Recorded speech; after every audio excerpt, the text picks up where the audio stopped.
Connected Homeschooling, Episode 1.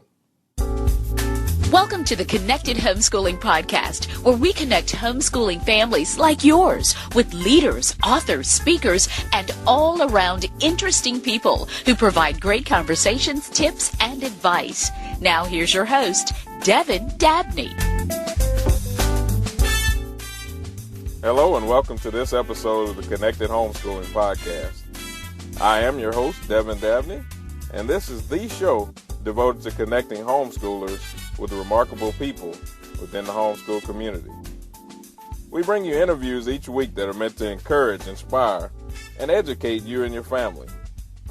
Today, I'm honored to share an interview with John Wilkerson of the Wired Homeschool. John shares about homeschooling and the use of technology. And since this is a topic that I often speak about, I figured it would be a good idea to bring on someone who can provide some insight for our listeners. And you'll be surprised to hear the only two places that he recommends buying a computer. But first, this podcast is brought to you by Dabney Piano. Have you ever wanted to learn how to play the piano? Do you have a piano or a keyboard that sits at your house constantly collecting dust because you don't know how to play it, or you're not enthusiastic about playing it? Well, with Dabney Piano, you can actually learn the piano from the comfort of home using Skype or Google Hangouts. If you'd like to find out more information, visit dabneypiano.com. That's dabneypiano.com. Well, let's jump right into our interview.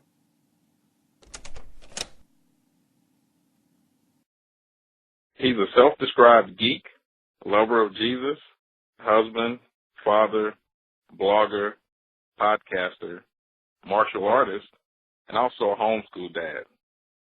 My guest is John Wilkerson of thewiredhomeschool.com. Welcome to the show, John. Thanks for having me, Devin. No problem. Well, why don't you start off by introducing our audience here to yourself and just giving us a little bit of background about yourself. Well, I'm an Army brat. My dad was in the Army. Met my wife over in Germany. My wife. Met my mom over in Germany. She's German, so that makes me half German. I spent quite a bit of my childhood up until I was 12 in Germany and moved around quite a bit because my dad was in the Army, and actually I've probably spent, I've been 15 years now in New York, and before that I lived for about 13 years in Texas with a brief stint in Canada. I have been very blessed to have been able to kind of travel a lot when I was young, been all over Europe and things like that. But met my wife in 1998. We actually met online before all these fancy dating sites and everything. We met online, and we were married in 98. And we have 7 children, the oldest of which is a sophomore in college now.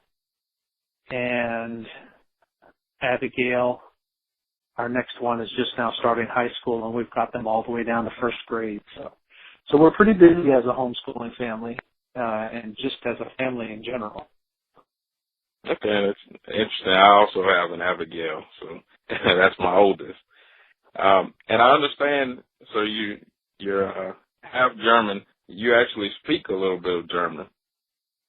I do. It sounds rather atrocious now because I haven't been in it too much, but it does. I do speak German, yes. Okay, that's pretty interesting. Well, thank you for giving us a little bit of background. And as part of this interview, I asked you to just prepare something that would be inspirational to us, a scripture or a quote that would benefit the Connected Homeschooling audience. Why don't you take it away with that quote?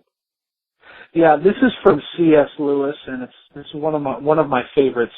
Education without values, as useful as it seems, as it is, seems rather to make man a more clever devil. Again, that's from C.S. Lewis. Wow, that's very good. And of course, being homeschoolers, that's one of the things that I hear over and over is that it's so important to focus on values, and that's usually one of the reasons that people choose that option of homeschooling. Yes, and the thing is, one of the things that I've noticed, even among non-Christian homeschoolers, right now probably the majority of homeschoolers in the U.S. are Christians, but even among non-Christians, they want to pass on their values or their morals to their children as well, and maybe they don't feel like those are being passed on in the school. And so even, if we would call them secular homeschoolers, I guess, even they want to pass on their values to their children through homeschooling. Great.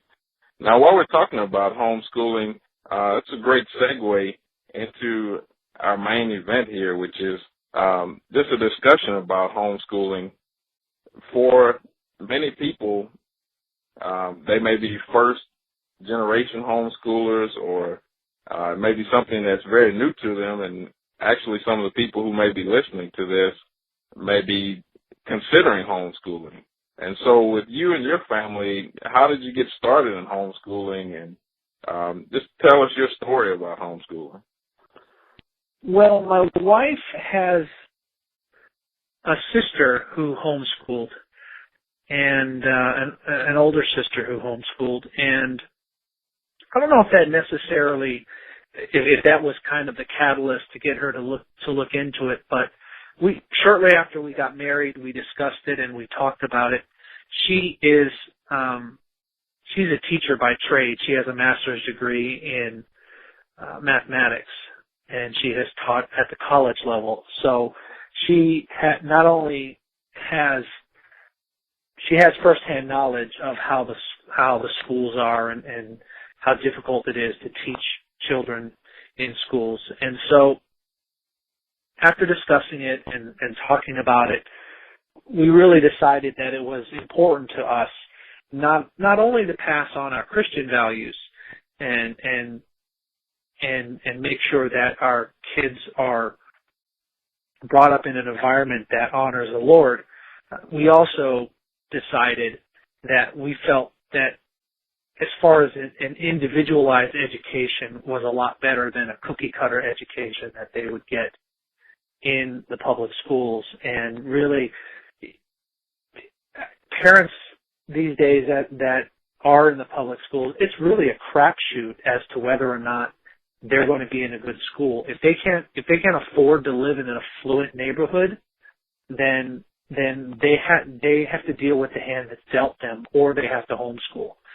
And that was never a situation for us, but my heart goes out to these families that really, they're stuck in a situation where they either feel like both parents can't homeschool because it's too expensive, we need two incomes, whatever the case may be.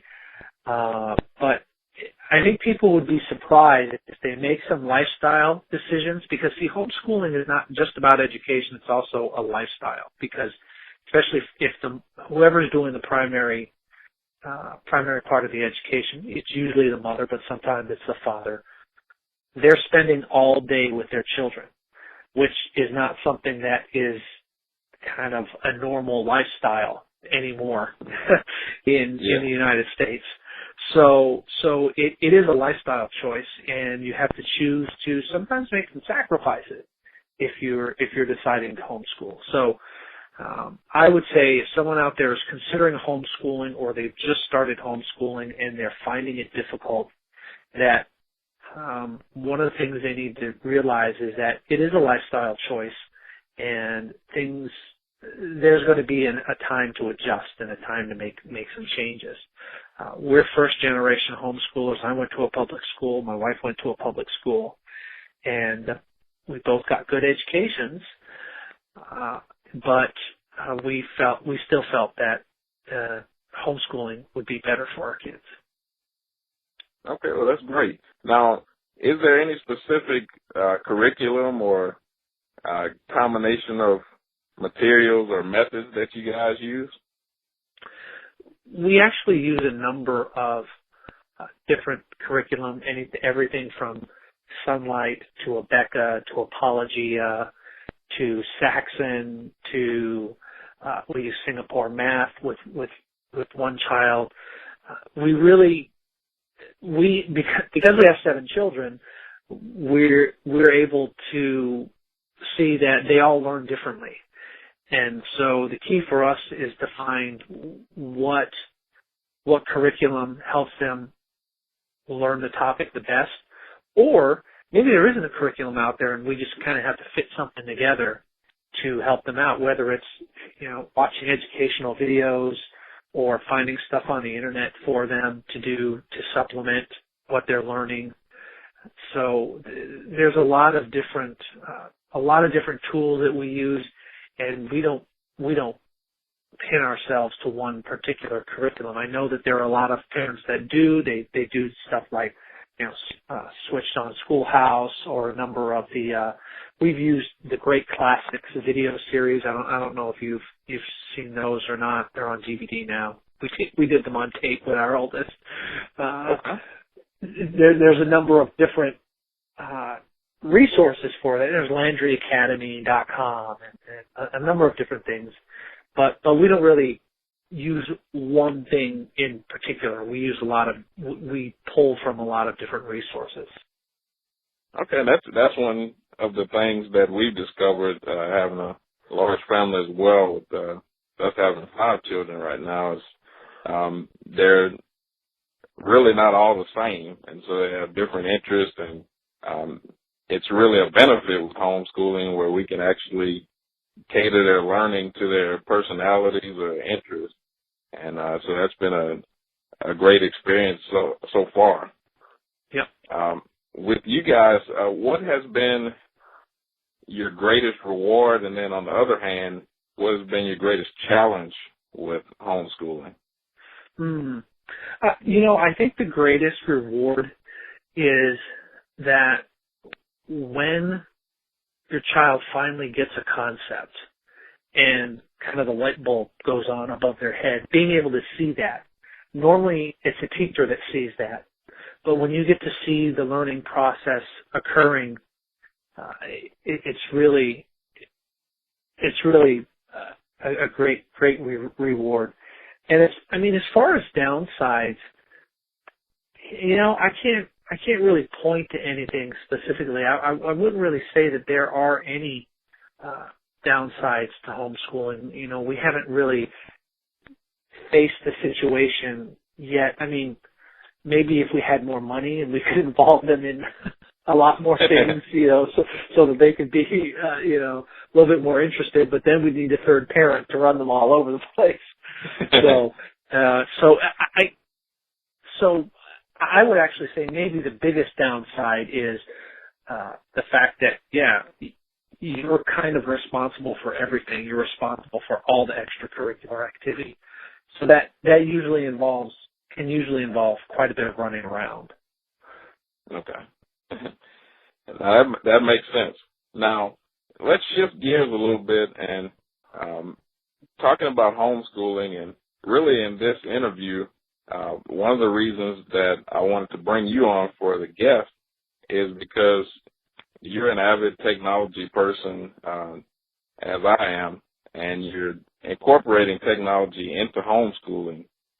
What are some of the ways that you do it with your family? And just, I guess, share with us some of the ways you do it with your family. Yeah, so there's a lot of different ways that I incorporate technology into homeschool. We're not as gung-ho as some other families are. I know some families that have gone, pretty much everything they do, for the most part, is through a computer or with an iPad or something like that. We primarily use technology as supplemental.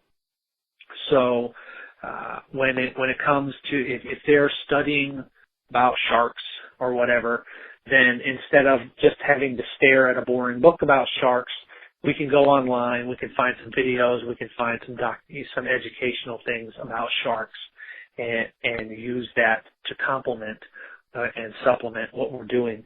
We don't really rely on it to do very much of the primary teaching. We use it a lot for drill and practice, especially when it comes to math and geography and things like that, where you're having to identify things quickly or you want to time them. Technology is great for that. There's a website that we use quite a bit that's called Shepherd Software, shepherdsoftware.com. And there's a number of games on there that are great for the kids. They like Multiplier a lot, which teaches them their multiplication tables. And there's a number of other geography games on there as well that really help them to solidify the identification type things when it comes to geography. Where's this river? Where's this country? Where's this state? Those kind of things. So primarily right now we're using technology as a supplement to what we do. The oldest one that we have homeschooling right now, Abigail, she is pretty much on her own right now. So she sits with the books and things and learns what she needs to learn. And then the ones that are 12 and under are still they're still being directed a little bit more by my wife. But for the most part, Abigail does everything on her own. And I think that's one of the things, kind of backing up to the philosophy of homeschool. Homeschooling shouldn't be just about rote repetition. It should be about teaching your children, a love of learning, and also learning how to find information and educate themselves. And because that's something we have to do for the rest of our lives. And having that skill available, and when they go out, when they themselves learn the material, I think then it gets solidified in their minds a lot better than if they're just in a classroom and they know I have to memorize this and then regurgitate it for a test. Yeah. Well, that's great. And for the listeners, some of these links that you've mentioned and websites will definitely be in the show notes for this episode. And those show notes can be found at connectedhomeschooling.com/episode 1. And continuing along with our discussion of technology, you are a podcaster, and it's one of the ways that I actually found you. You describe yourself as a geek. Why do you call yourself a geek? Well, I've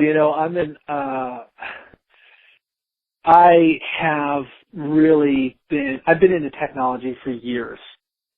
My dad, when I was 5 years old, my dad was a computer operator in the Army, and when I was 5 years old, he took me to work, and I actually programmed the mainframe with punch cards. Wow! So I've been around computers and technology my whole life, my entire life, and I'm into things like superheroes and science fiction and fantasy and things like that, which tends to be kind of these geeky topics that people are into. So that's funny. My wife and I actually had a discussion because she sent me a message yesterday about the difference between geeks and nerds. And yeah, it was that's right. saying that nerds were more academically inclined or intelligent in certain areas, but geeks were really passionate and enthusiastic about certain things. So I'd agree. I'm probably a computer geek as well. Yeah. But go ahead. I used to go by Jesus Geek online. I had a podcast actually called Jesus Geek, and it was kind of where my fandom of things and my faith kind of intersected, and I did that for a number of years before I retired that podcast. Okay. Well, speaking of podcasts, why don't you tell the Connected Homeschool listeners about the Wired Homeschool and how you got started with that, and I guess give us some information about that podcast, how often it's released, or how they can actually tune in and support you. Okay. Well, the Wired Homeschool was kind of the first idea I had for podcasting, except that I called back then. This was in November of 2005, and I called it Homeschool. I called it Homeschool Tech. And in 2005, there were not a lot of homeschoolers online that were looking for podcasts. So I quickly transitioned that into the Jesus Geek podcast.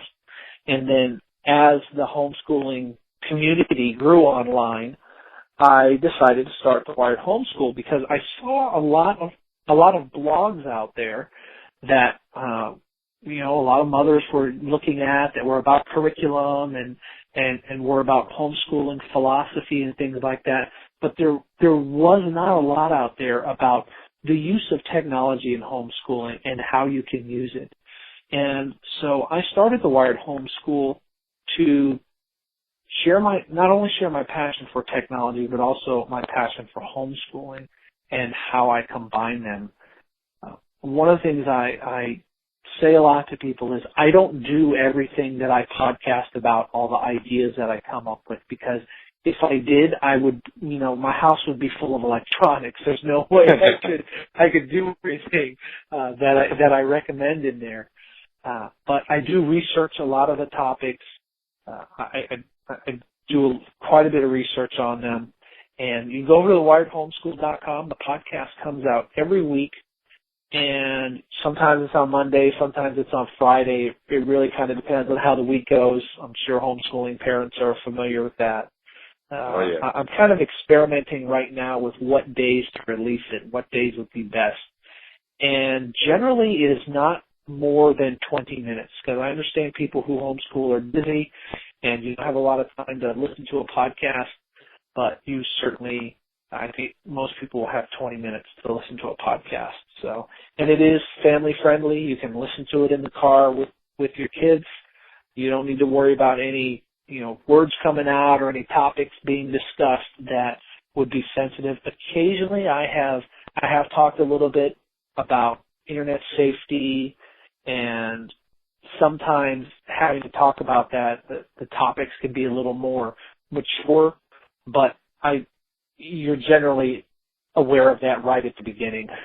So, but nothing more, it's always PG, generally it's G, but occasionally there's a PG topic in there where you might want to think a little bit before you have your 8-year-old listen to the podcast. But generally, all ages can listen to the podcast. And it's available on iTunes. It's available, you can subscribe by RSS, Stitcher, a number of different ways that you can just go right to the website if you want to and play the podcast right on the website as well. It's on Zoom, iTunes, and a number of other different directories out there.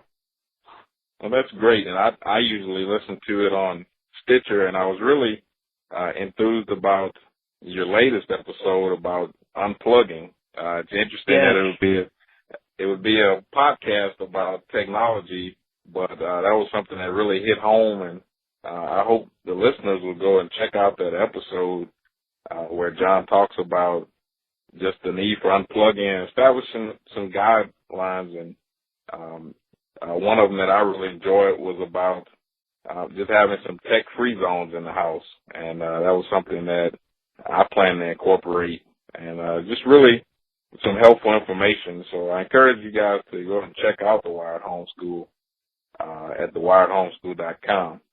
Now, we're going to transition into somewhat of a lightning round here. I'm going to ask some questions, and this segment is actually called 7 with Devin. I have 7 questions that I'll ask, and John is going to just give us his best answers to these questions, and then we'll prepare to close out this podcast. So the first question is, what is the top free technology resource that you would recommend to our listeners? Absolutely. I think the top free resource I would recommend is Khan Academy. And the reason I would recommend that is because there are hundreds, possibly even thousands by now, videos that breaks down concepts, a lot of math and science, history, geography, chemistry, and it's completely free. Videos that you can watch and learn about in general, and kind of as a sub version of that, because they're on YouTube. There are a number of educational YouTube channels as well. You know, a lot of people think of cat videos and people doing stupid things when they think of YouTube, but there is a growing educational channel, number of educational channels on YouTube that you would be very remiss if you did not subscribe to some of these channels. Okay. Well, on the other hand, what would be a top paid technology resource that you recommend? I think the top paid technology resource I would recommend right now is some kind of tablet, whether it's a Google. My recommendation right now is the Nexus 7, simply because the parental controls on it are way better than the iPad. But that's the only thing that really, for me, nudges it above the iPad. Because with the Nexus 7, you can have separate user accounts for each person that uses it. You can get one device for all of your children. You can set the parental rights, the apps that each child has access to for each of them, and you don't need to worry about things getting mixed up between your stuff and their stuff. Right after that would be, I would say, the iPad Mini. I think the iPad Mini is a great resource. It's about $329, and I think the Nexus 7 is $299 or maybe $279. So some kind of tablet, because it can be used as an e-reader. It can be used to consume those educational videos that I was talking about. There are educational apps. They're so flexible. There's so many things that you can do with them right now, and their use is just getting better. Okay. And you actually answered two questions in one, because my next question was, if you were shopping for a tablet device, which one would you pick? So you mentioned that Nexus 7, and that's been something that I've been looking at as well. I'm an iPad user right now, but the Nexus 7 has been intriguing to me, so that's something that I will look into. The next question is, if you were buying a new computer for use of homeschooling at home, where would you look for a new computer, and how much would you spend? Okay, well, there's only really two places that I would recommend that you look for a computer. One of them is in the Apple Store, and the other one would be Dell's website. The reason I say this is because both of these companies, number one, they have very high customer service ratings, and number two, whether you're Windows or Mac or fond of either one of those are considered kind of premium brands. You can certainly get premium brands. As far as what to spend, the first thing I'm going to say is don't spend less than $500. If you go out and you buy some cheapo computer for $300 from Walmart, don't expect to get much out of it, more than checking email, using the internet, and doing some word processing. Yes, a lot of it depends on what you're going to do, but if you're spending less than $500 on a computer, I think you're shortchanging yourself. And you can get a Mac Mini for around $500 or $600. But I usually recommend, if you need to think of this as kind of something you're going to keep for 3 to 5 years. So spending $1,200 on a computer at first sounds like, wow, I'm going to spend $1,200 on a computer. It's less than $1 a day over 3 years. If you think about keeping it for 3 years, if you spend $1,200 for a computer, it's less than $1 a day. That's less than what you pay for broadband internet connection. So $1,200, I think, is I wouldn't necessarily say the top of the line, but it is probably a median price that you want to look at. No less than $500, but $1,200 will get you more computer than you need and should last you anywhere from 3 to 5 years. So it's a very, very good investment, especially at less than $1 a day. That's great. Now, one of the questions that I'm always asked is, how do I protect my kids when they're using this technology for their educational use or just using it in general? What do you tell people? Oh man, this could be a whole separate interview, Devin. The number one thing that I think I tell them is that you need to have open conversation with your kids. You need to let them know what the expectations are, let them know what the guidelines are, and stick to it. There needs to be consequences for them, breaking those rules or guidelines that you put in place. And keeping them safe online really it's not about, I think filters are great. I think content filters are great, especially on computers where young kids will be using them. But at some point, you've got to take the filters off, because when they go and they grow up, they're going to be in an unfiltered world. And so they need to learn to, so then maybe move from using a filtering technology to using something that does reporting on activity. And then you can have a discussion with your 13-year-old on why they went to this particular site, and do you really think that content is appropriate for someone your age? But, online safety, it's a very broad topic. And so usually what I would recommend is go check out my website and look at, I have a number of articles on my website that talk about many different products that you can use to protect yourself online, and many, different philosophies and ideas and ways that you can do this, because, online security covers a lot of different things, and it's not something that you can really just kind of cover in a lightning round. Yeah. Okay. Well, two more questions here in this round. First being, what is your best advice for dads in homeschooling families? A lot of times we focus on the moms, but what would you say to the dads who may be out there listening? Well, for dads, I think for dads, the most important thing is for them, number one, to understand really how hard this job is for their wives. My wife recently went away for 3 days, and I was at home with 6 kids, and I told her when she got back, I said, every time you go away for an extended period of time, it makes me appreciate how hard you work. It is not an easy job. So when you come home at the end of the day and your wife is frazzled and she's flustered and she wants to dump on you and unload on you, let her. Just be there for her. Let her dump on you and unload, and don't try to fix it. Just be there to listen and encourage. I think that's the other thing too, is just constantly and being able to encourage them and be open to helping in whatever way that they ask, whether it's folding laundry, doing dishes, whatever the case may be, helping out with certain subjects. If you're stronger in a particular subject than your wife is, or your wife just doesn't want to teach that particular subject, and then be willing to do that as well. Great advice.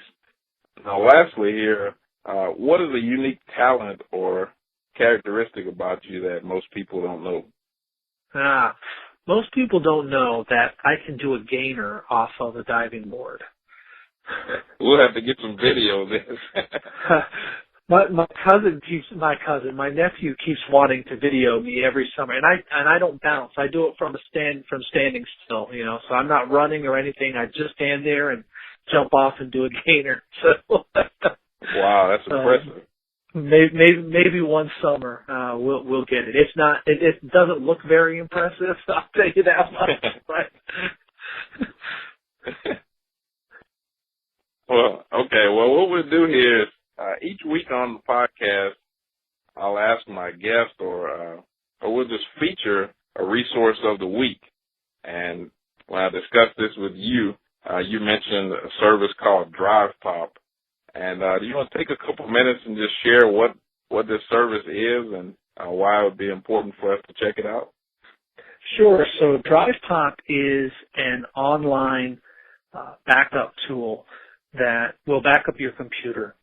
And you may have one of those external hard drives where you're backing up to, but if you don't take that hard drive with you out of your house, if your house burns down, you still lose the data. And as homeschoolers, it's very important for us to make sure that the records that we're keeping for our kids, especially if we plan on them going to college, we want to keep that kind of stuff backed up. And so DrivePop it just backs up in the background. You don't have to do anything active. You just load it on your machine and off it goes. And what's really cool is the owner of DrivePop, he is a homeschooler himself. So it's really cool. He's got a great offer out there where for $99 you get a lifetime license to back up an unlimited number of computers. So instead of paying a monthly fee, you pay one fee, $99, and that will back up any number of computers. And if you don't think you're ever going to have more than one computer that you have to back up, that's for I think $49. You can get a lifetime license for just one computer. And you can get that by going to drivepop.com/The Wired Homeschool. Okay, and we'll link up to that in the show notes. And again, the show notes for this episode can be found at connectedhomeschooling.com/episode1. Well, John, it's been a pleasure doing this interview. And the last thing that we want to do here is chat about some of your services. I know that you mentioned that you're available for virtual workshops. And why don't you tell us a couple things about that? And then lastly, tell us how we can connect with you, maybe with your website or your social media, just the different ways that we can reach out to you. Sure. So the virtual workshops is something that I started offering probably earlier on in this year. I've spoken at our New York has two homeschooling conventions. One is for downstate and one is for upstate. And I've spoken at the downstate convention twice on topics of online security using technology and homeschooling. So if you have a homeschooling group and you're interested in having me do that, you can go on over to thewiredhomeschool.com and check out the link there for the virtual workshops. And basically what that is we can connect up through Skype or through Google Hangouts or some other method, and I can give you the same workshop that I would give at a conference or a convention somewhere.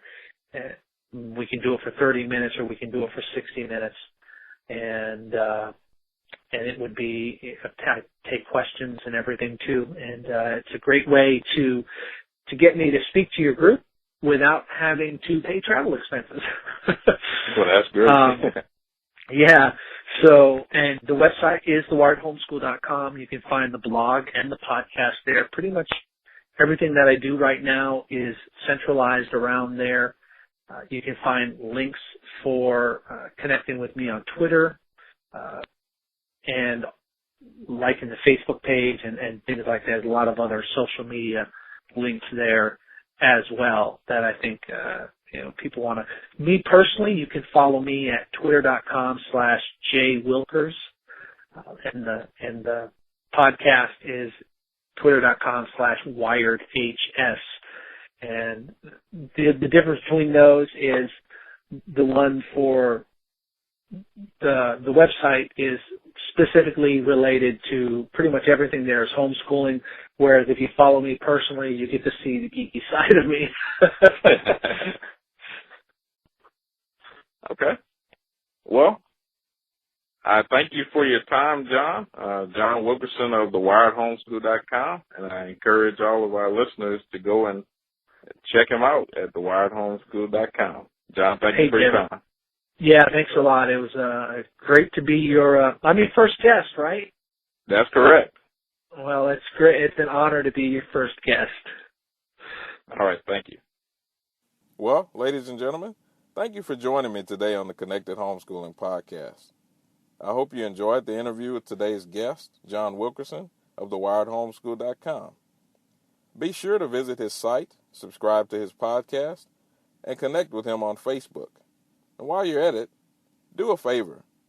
Tell him Devin from Connected Homeschooling sent you. One of the benefits of being a subscriber to the Connected Homeschooling email list is the opportunity to submit questions for our guest.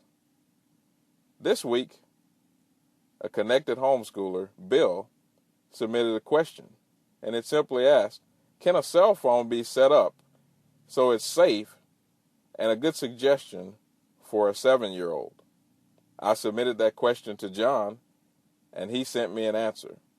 That answer will be posted in today's show notes. The show notes for today's episode can be found at connectedhomeschooling.com/episode 1. And if you haven't found us on Facebook and liked our page yet, be sure to visit facebook.com/connectedhomeschooling. Tune in next time for another great episode where we'll connect you with the people, resources, and tools you need to make your homeschool a success.